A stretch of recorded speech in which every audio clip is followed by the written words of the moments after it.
So the attempt over in the Middle East didn't work. And not even to say that that's done. That's just getting going. And that's a little taste of what's going to come.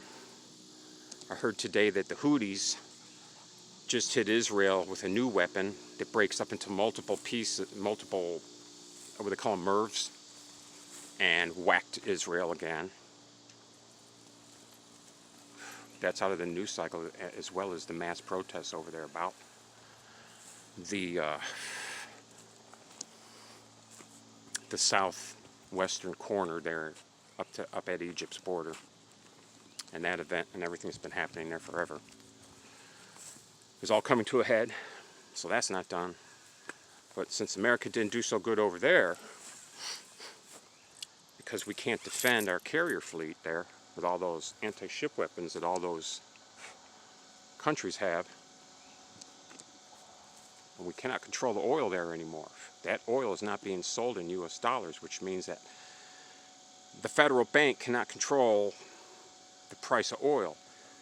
That BRICS nations, including Saudi Arabia with oil, they made their own new deals to control the cost of oil and to increase all the nations' economies through free trade, not manipulated trade, in favor of a few. So this is key for them. They have to have some control of some oil, and this Venezuela is going to be the biggest key and the most important thing they have to get. Now, we have like 600 bases around the world, but we got down there in Colombia alone. You know, Colombia, the cocaine capital of the world.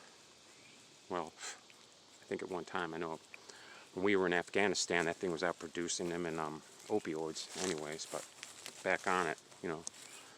The war on drugs out of Colombia has never ended. It just got out of the news cycle. So I don't know what you think about it, but maybe you think it's not been happening because they're talking about the fentanyl and other drugs, and they're blaming it on China. But you think for a second that the drugs out of Colombia never stop coming? Well, they're just controlled by people that have an interest in that. And I'm not saying who they are, but there's people, and they have connections with, you know, government and stuff. Them ABC company agencies. Come back to that.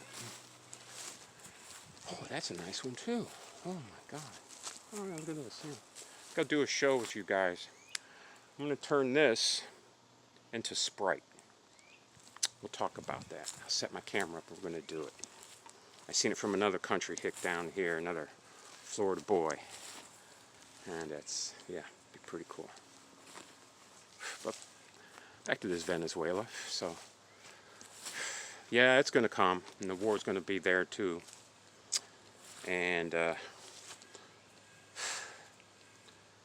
my brother and I grew up playing board games, and I don't mean like Monopoly, but we did. But we played those Avalon Hill strategic military board games because where we lived when we were younger kids, it rained all the time in the winter. In other words, we had to stay inside a lot, so we played these games. These games weren't like a 2, 3, 4 hour game. These games were like 2 or 3 days. You could actually do the entire European, World War II European theater. It was all on a board. Maybe some of you guys know this, maybe some of you don't. But anyways, I'm sitting on this board here of America versus those other countries. World domination, war, economics, especially war with economics and manufacturing. I need to have control of cheap fuel to fuel my machine, whatever it's going to be. If it's going to be for war, or if it's going to be for manufacturing. I have to have fuel that's cheap. Down there in Venezuela, there may be an opportunity for me to get control of that country if I can get rid of the government and overthrow it.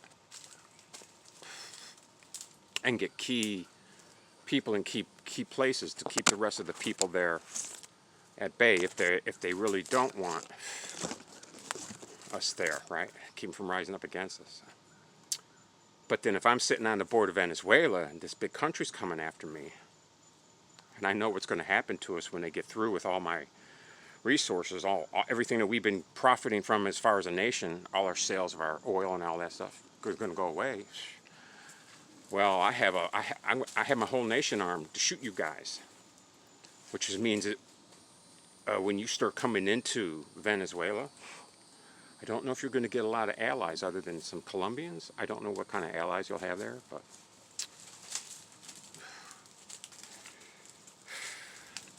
Brazil is part of BRICS.